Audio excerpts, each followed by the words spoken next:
OCPF conducts virtual training each Wednesday at 2 p.m. for candidates, committees, and interested individuals. The following presentation is a condensed version of OCPF's training seminar with a focus on candidates and committees in the depository system of reporting.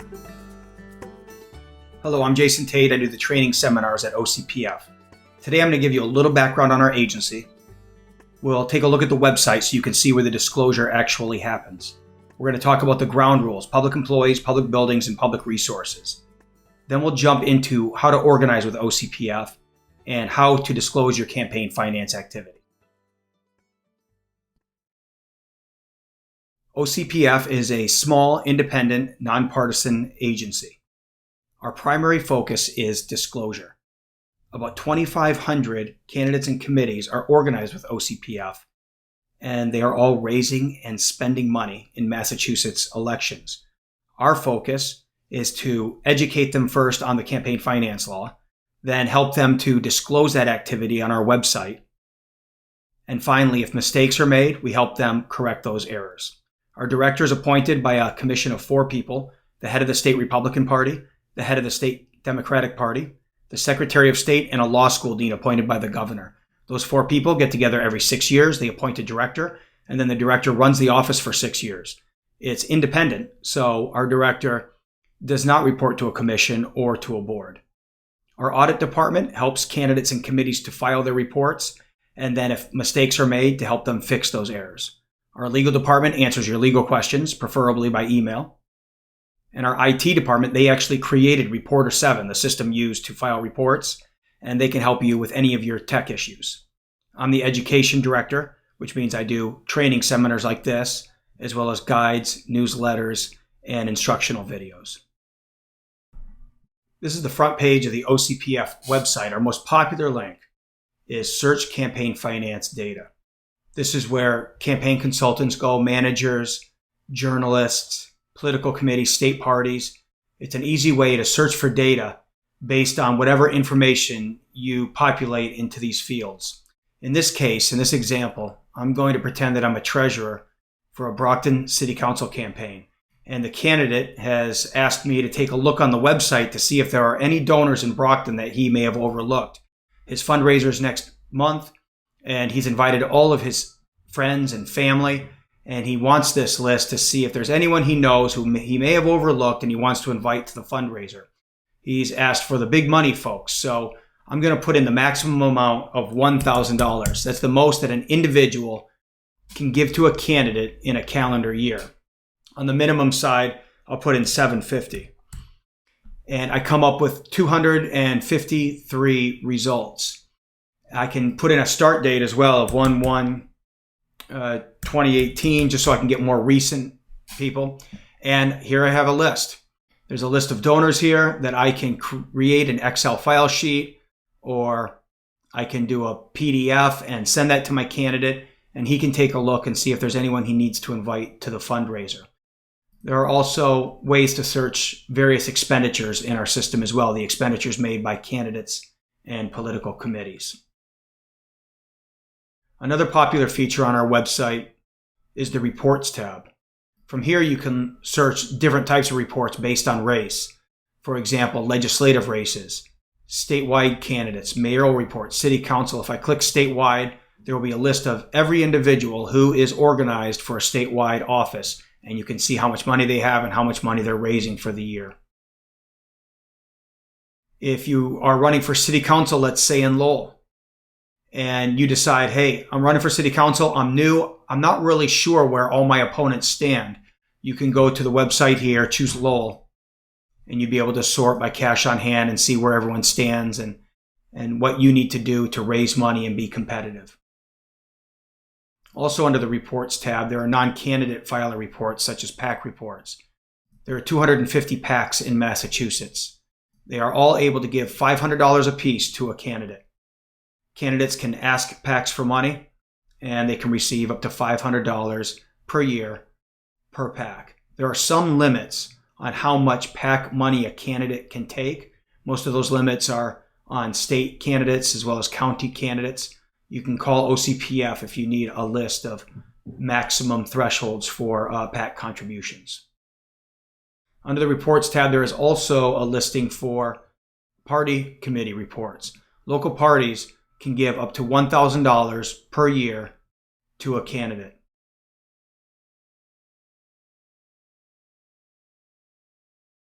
Another feature I want to point out on the website is our help videos page. Our help videos are searchable by keyword. So if I type in public employee, you'll get a series of videos here that if you're running a campaign, you can take these videos and share them with members of your campaign, especially if you have appointed public employees volunteering for your campaign. Or perhaps you want to get a refresher on how to file a deposit report. You can type in deposit and information about filing deposit reports and making deposits appear here as well. Let's jump right into the ground rules involving public employees, public buildings, and public resources. OCPF is all about disclosure. However, our legal department sometimes finds itself dealing with these ground rules on a frequent basis. And that's because it's sometimes easy to trip up on these rules. And we'll get into that, especially with public employees. So public employees have a very strict ban on soliciting or receiving campaign contributions directly or indirectly. Public employees need to stay away from the money. Who isn't a public employee? It's anyone who's employed by the state, county, or municipality, appointed and compensated full-time and part-time. So these are your school teachers, like the image you see here, firefighters, police officers, DPW workers, state workers like myself, people who work for community colleges, UMass, libraries. These are all public employees, and they may not ask for money and they may not receive money. And we'll get into what that means in a little bit more detail. And this is in effect 24/7. Public employees may not receive contributions. This is pretty straightforward. A public employee should not actually receive campaign money in their hand to give to a campaign or a candidate. For example, let's say that I am a public employee and my cousin is running for school committee. And my cousin asks me to help out at the fundraiser. So I show up and he says, hey, you know what? We need to get the name and address of every donor who shows up in here. So can you please sit by the front gate? And as people come in, take their money, get their names and addresses, and then let them into the backyard for the fundraiser. I'll have to say, sorry, I can't do that. I'm a public employee. I cannot receive campaign contributions. Many of the public employee issues that we see at OCPF have to do with soliciting, the asking for campaign contributions. It's prohibited, verbal or written. The image I'm looking at now, I like to imagine that that's a city employee and she's on a lunch break. She's on her own time, but she's making phone calls to family and friends asking them to attend a fundraiser for a friend who's running for state rep. That would be prohibited because she's a public employee. She can never solicit campaign contributions, even verbally, on her own time. Many of these issues that we come across have to do with written solicitations, and many of those are on social media platforms. Public employees have access to all of these different social media platforms, and they are very political on them, and that's fine. Public employees can support candidates, can oppose candidates, they can be for a ballot question or against a ballot question. However, the ban on soliciting or receiving directly or indirectly is still in effect. They can't ask for money on social media or in any written form, and they cannot receive money. One example, this is an Instagram post. The person on the right is a school employee, and he's at a fundraiser for his friend, Rachel. She's running for state rep, and he gets a photograph with her at the fundraiser in front of the banner, and he posts that to Instagram. OCPF doesn't care. Public employees can support and oppose candidates. However, when he posted in the caption, "Donate money to her, please," that's where we say that a solicitation has been made and would be prohibited, and that would be prohibited by the campaign finance law. Public employees can get involved with campaigns. For example, this is a UMass professor. He's involved with a campaign, but he makes graphics for the committee. Just graphics for the website, for various mailers. That would be fine. He's part of a campaign, but he's not soliciting or receiving campaign contributions. Public employees can hold signs on their own time, and they can even donate to campaigns up to $1,000 like anyone else. Section 14 of the campaign finance law prohibits soliciting or receiving campaign contributions in buildings used for governmental purposes, like your libraries, state universities, the state house, city halls, senior centers. These are all public buildings, and money cannot be exchanged in these buildings for political purposes. No soliciting and no receiving. Where might your campaign trip up on this? Perhaps when you send your invitations. Imagine a campaign meeting in a kitchen, and it's time to send out the invitations, and the candidate says, you know what, I forgot to send an invitation to my good friend, the police chief and the fire chief. So hey, volunteer number 2, can you please send an invitation to the police chief and the fire chief? Well, volunteer number 2 thinks police station and fire station. Well, when those invitations go into government buildings, that would be inconsistent with the campaign finance law. So, bottom line, when you send out your invitations, including emails to government email addresses, please send them to residential addresses, private emails, businesses, that sort of thing, and not into government buildings. Finally, the last ground rule. The Supreme Judicial Court determined that public resources may not be used for political campaign purposes. Public resources include anything paid for by the taxpayers, copiers, paper, employee time, employee vehicles. These are all public resources, and they can't be used for campaign purposes. Where might your campaign have an issue with this rule?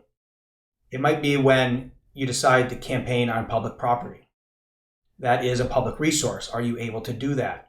Well, the Supreme Judicial Court carved out an exemption called equal access.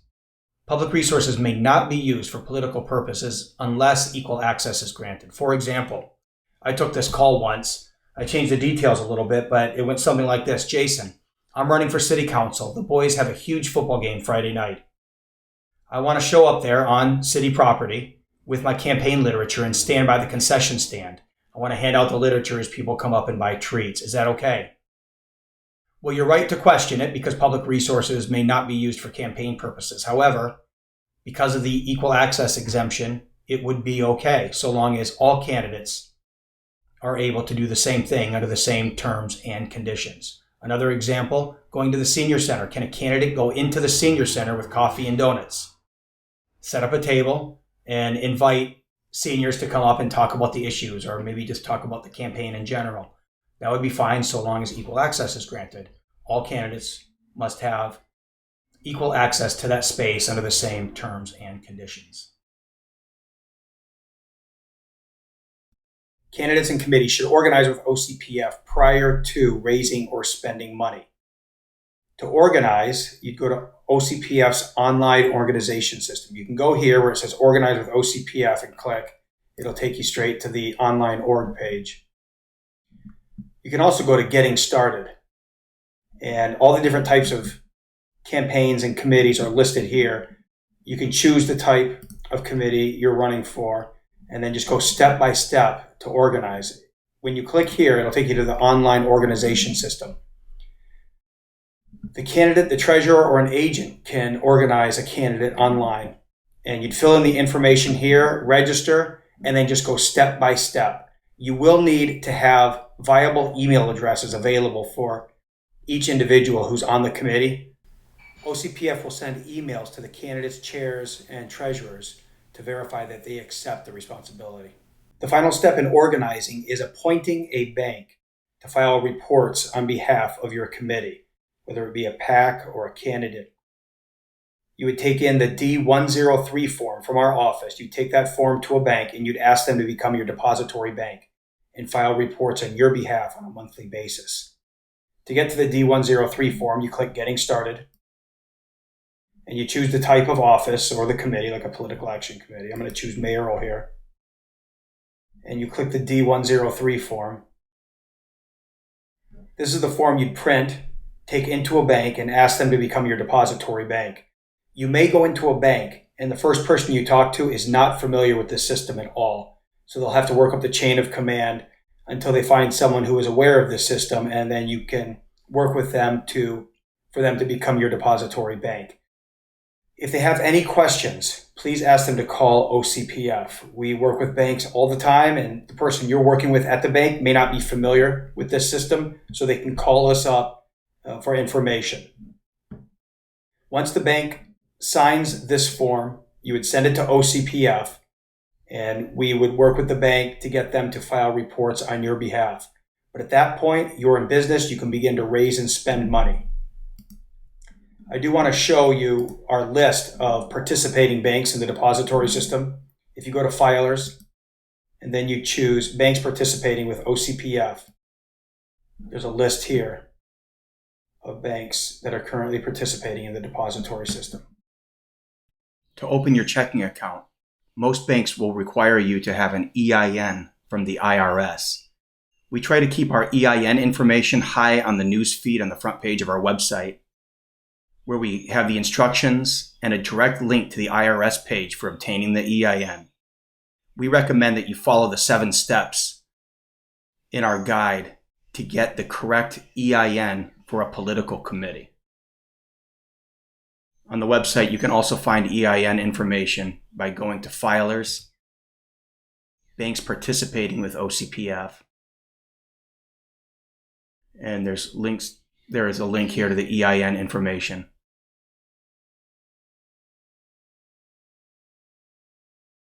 If I work for a campaign and we receive our first check, I deposit it at the bank within 7 days, and then OCPF recommends filing a deposit report within 3 days of deposit. To file a deposit report, I log in to Reporter 7. This is Reporter 7. The purple tile is the one I'm going to click most often as a committee treasurer. That's how you file deposit reports. Enter the date of the deposit here and then click Create. Please remember, 1 deposit equals 1 deposit report. This is what an empty deposit report looks like. You have the summary page and then the 2 fields, deposit items and fees. So if I received a check today, I'm going to go to deposit items. There are many different options. I'm going to choose individual contribution and then enter the information. In this case, it's a check. So I choose check and then put in the name and address of the donor. Please remember, name and address is required for all contributions from $1 up to $1,000. All contributions of $200 or more require occupation and employer. Make sure I put in the amount here and then click Save. When you click Save, the public doesn't see it yet. You still need to e-file the report. If we had more contributions, I'd continue to add them here. But in this case, we just had 1 check and 1 deposit. So I entered the 1 check. I go back to the summary page and then click e-file the report. Yes. So what you just saw in a matter of a minute or 2 is the primary responsibility for a campaign disclosing its campaign finance activity with OCPF. I'm going to show you what it looks like to file a report for a credit card or a debit card contribution. So in this case, we received a credit card contribution and we forwarded it into our bank account. So now we're filing the report. You choose credit card, then you enter the name and address just like you do for a regular check, occupation and employer, $1,000. Even though the committee gave $1,000 and we only received $980, we still report the full $1,000 amount. Then to account for the fee, you click the Fees tab, you type in the name of the internet vendor and the amount, and you click Save. Now if we go back to the summary page here, then we will see that it was an original $1,000 contribution. The deposit was actually $980. So we just click the e-file report button here. Yes, and we're done. You can always return to the home page by clicking the small OCPF icon. I just want to show you our upload tool. For those committees that may have a massive fundraiser, we have 100 donations or something, you can upload data from an Excel database. So just create a deposit report, click Create, and the upload button is right there. And you click Upload, and there are some steps to go through to upload that Excel database. I believe that the first couple of times you do it, you should just call OCPF and we'll walk you through it. A few other contribution tips. Please don't take checks from corporations, LLCs, LLPs, and partnerships. The state's campaign finance law strictly prohibits business contributions.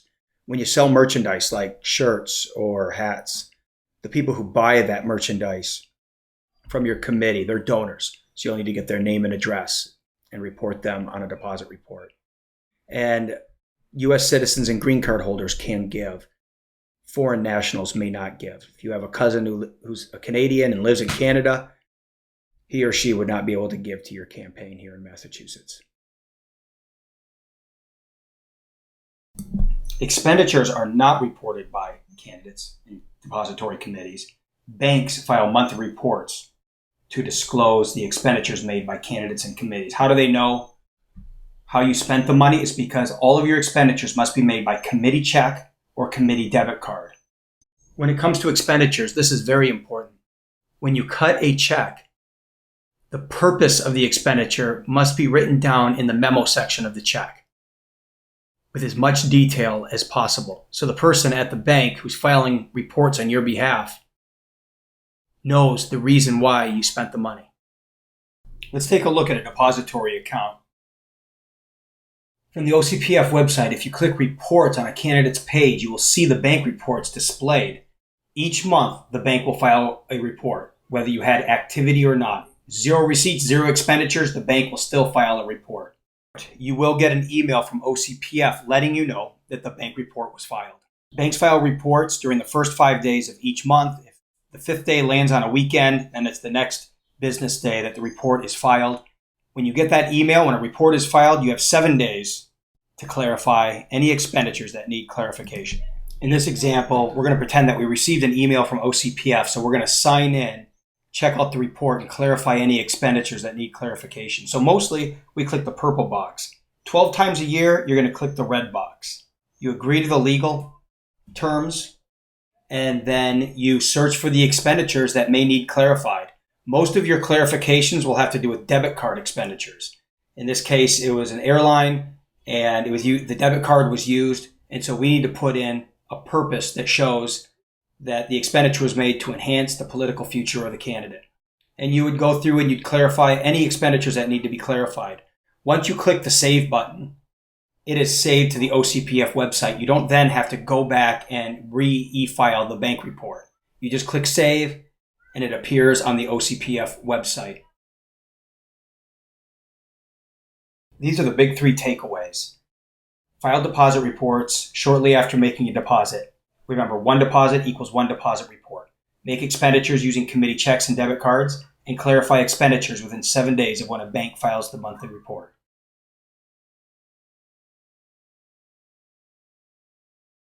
You're going to receive an email every January from OCPF, probably several emails, letting you know that you have to file a year-end report.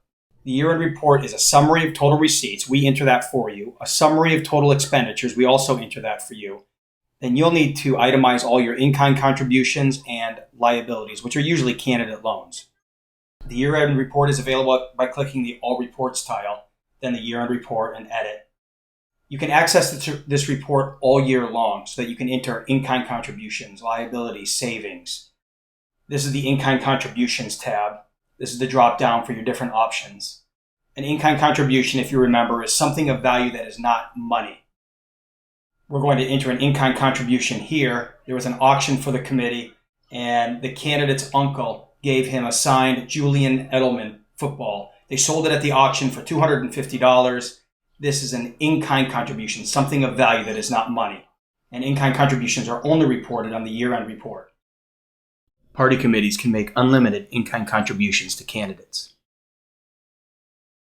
If a party committee makes an in-kind contribution to your campaign, you would find the committee, go to the drop-down, you'd enter the information with a description of the in-kind that was received. This is just a reminder that corporations, LLCs, LLPs, and partnerships may not provide in-kind contributions to candidates and committees in the depository system. This training addresses the basic reporting requirements for depository committees. Please contact us for information on less frequent reporting requirements, such as credit card reports, payroll reports, and sub-vendor reports.